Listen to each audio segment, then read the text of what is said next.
Hello दोस्तों, आपका स्वागत है हमारे एक्सपर्ट एजुकेशन एंड इंस्टीट्यूट में। आज के हम लोग वीडियो में सीखने वाले हैं माइक्रोसॉफ्ट ऑफिस के अंदर जो वर्ड है उस वर्ड में हम फॉन्ट की सेटिंग, अंडरलाइन और क्या क्या नई चीज़ें उसमें हम कर सकते हैं, इसके बारे में हम लोग इसके ऊपर बात करने वाले हैं इस वीडियो में और उसकी फुल डिटेल सेटिंग के साथ उसको हम समझने वाले हैं। तो सबसे पहले हम काम क्या करते हैं कि हम अपना माइक्रोसॉफ्ट वर्ड स्टार्ट करते हैं। तो माइक्रोसॉफ्ट वर्ड स्टार्ट करते ही आपको ये ऑप्शन ब्लैंक डॉक्यूमेंट ले लेना है। ब्लैंक डॉक्यूमेंट लेने के बाद यहाँ पर हम एक पैराग्राफ इंसर्ट करेंगे जिसमें हमारा ऑलरेडी डेटा लिखा हुआ रहेगा। Equal RAND open and close bracket करते ही हमारा एक पैराग्राफ यहाँ पर इंसर्ट हो जाता है। अब बात हमारी ये आती कि अब हम इसमें करने वाले क्या हैं। तो सबसे पहले अगर देखें तो हम इस फॉन्ट सेक्शन के होम के अंदर फॉन्ट सेक्शन में हमें बाहर से तो सारी सेटिंग्स मिल ही रही है, साथ ही साथ हम उसके अंदर की सेटिंग्स को भी कैसे समझ सकते हैं वो जानते हैं। तो हम सबसे पहले अगर देखते हैं तो यहाँ पर एक ये छोटा सा डॉट आपको दिख रहा है, साथ में ही आपको उसकी शॉर्टकट की दिख रही है जो है Ctrl+D, जिससे हमारी ये सेटिंग ओपन हो जाती है। तो जैसे आप देखें तो ये सेटिंग हमारी ओपन हो चुकी है। अब इसमें हम करने वाले क्या है, तो जैसे कि आप बाहर से देख रहे हैं कि यहाँ से हम अपना फॉन्ट डिज़ाइन चेंज कर सकते हैं अलग अलग, सेम एज इट इज़। यहाँ से स्टाइल, यहाँ से साइज, ये सब नॉर्मल चीज़ें जो आप हमेशा करते रहते हैं। बट इसमें हमारे लिए सबसे इम्पॉर्टेंट पार्ट क्या है कि अगर आप यहाँ पर देखते हैं कि अंडरलाइन में हम अंडरलाइन पे क्लिक करते हैं तो यहाँ पर आप सीधा सीधा अंडरलाइन ले रहे हैं, सिंगल, डबल, मोटी लाइन, जिगजैग लाइन। बट अगर हमें यहाँ पर प्रॉब्लम आती कि मुझे हर वर्ड पे ही अंडरलाइन चाहिए, बीच में स्पेस चाहिए, तो उसके लिए क्या करोगे? हर वर्ड पे क्या चाहिए? अंडरलाइन चाहिए और बीच में स्पेस चाहिए। लेकिन ये तो पूरा पैराग्राफ है तो वो स्ट्रेट लाइन लेके रखा है। तो उसके लिए आप क्या करेंगे कि अंडरलाइन की सेटिंग्स में मीन्स Ctrl+D करेंगे तो ये सेक्शन आएगा, अंडरलाइन आएगा और यहाँ पर आप क्लिक करेंगे तो वहाँ पर आपको पहला ऑप्शन मिलता है वर्ड ओनली। तो जिसमें आप क्लिक करके ओके करेंगे तो देख रहे हैं तो यहाँ पर सिर्फ जो वर्ड है उतने पे ये अंडरलाइन है, बीच का स्पेस क्या खाली है। तो यानी कि ओनली फॉर वर्ड के ऊपर ही अंडरलाइन अवेलेबल होती है इस ऑप्शंस के द्वारा। अगर आपको लगता है कि मुझे अंडरलाइन का कलर कुछ अलग रखना है तो आप क्या कीजिए, फिर से सेटिंग्स में आइए, तो यहाँ पर लिखा है अंडरलाइन कलर, इस पे आप आइए, यहाँ पर क्लिक कर दीजिए, अप्लाई कीजिए तो देखिए अंडरलाइन पे कलर भी हो जाता है बड़ी आसानी से। दूसरी चीज़ अगर हम बात करें कि इसमें अगर हम और भी ऑप्शंस की बात करते हैं तो इसमें आपको मिल रहा है इफ़ेक्ट्स।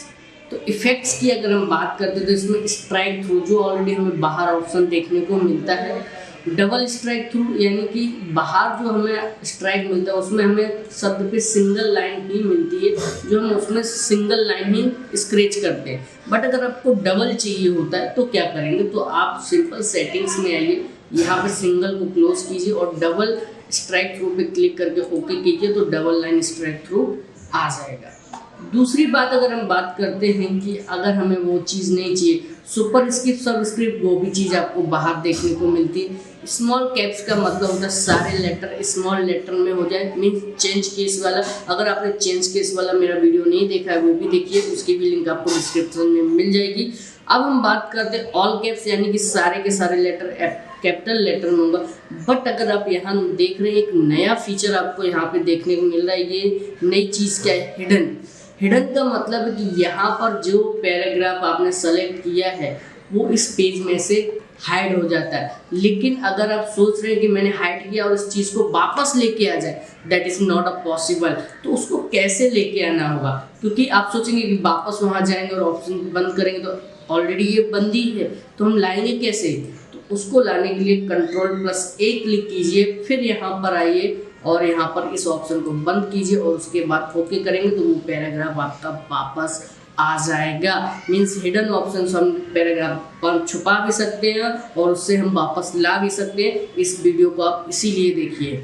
दूसरी बात अगर हम बात करें तो उसमें आपको नीचे सेटिंग्स में मिल रहा है टेक्स्ट इफेक्ट वो भी आपको ऊपर ही ऑप्शन मिल जाता है, जिसमें आपको शब्द के ऊपर अलग अलग इफेक्ट या ग्रेडियंट कलर, ट्रांसपेरेंसी, टेक्स्ट का आउटलाइन, इफेक्ट, रिफ्लेक्शंस, ये सारे ऑप्शंस यहाँ पर आपको देखने को मिलते हैं। वैसे तो हम सारा का सारा टेक्स्ट नॉर्मल टेक्स्ट में करते हैं, तो जो हमारे लिए इससे इम्पोर्टेंट नहीं है।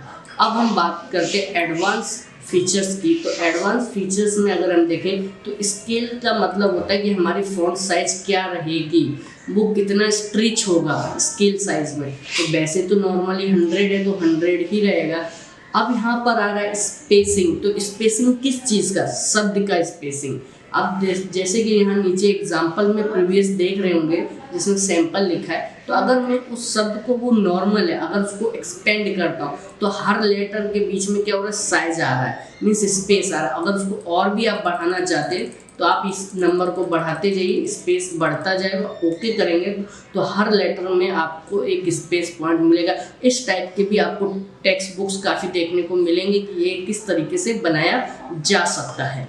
तो यानी कि आपको पता चल गया कि यहाँ से वर्ड स्पेसिंग में वर्ड के लेटर की स्पेसिंग को आप भी यहाँ से एक्सपेंड कर सकते हैं। और एक्सटेंड का मतलब होता है कि जो शब्द फैल रहा है उसको वापस कम करना है, मीन्स इकट्ठा करना है, दूर जा रहा है, आप उस चीज़ को भी यहाँ से कर सकते हैं। तो इसको आप बढ़ाते जाइए तो आप देखेंगे तो सारे शब्द मिक्स हो जाते हैं।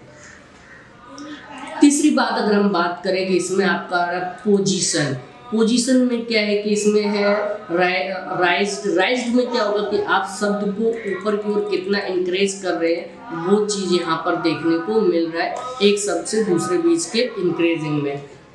मीन्स जो लाइन स्पेस जैसा ही आप कह सकते हैं इसको, अगर उसको मैं लोअर्स करता हूँ तो वो नीचे की ओर से उसे कम करेगा। और ओके करेंगे तो देखिए नीचे की ओर वो उसको डाउन कर रहा है। जो उसकी ओरिजिनल मार्जिन है उससे वो नीचे की ओर कर रहा है। सेम अगर जो उसकी ओरिजिनल मार्जिन है तो उसको ऊपर करेगा। मीन्स आप इस तरीके से भी उसको इंक्रीजिंग और डिक्रीजिंग कर सकते हैं बड़ी आसानी से। प्लस इसमें आपको इसमें डिफ़ॉल्ट की सेटिंग्स मिलती हैं। इन चीज़ों को आप नहीं छेड़े क्योंकि इसमें लिखा है number spacing, number of forms and stylish set. तो ये सभी ऑप्शंस होते हैं जो अलग अलग काम के लिए होते हैं। बट हमारा जो मुद्दा था कि इसके अंदर की सेटिंग्स में हमें और क्या क्या देखने को मिलता है। Thank you for watching my video.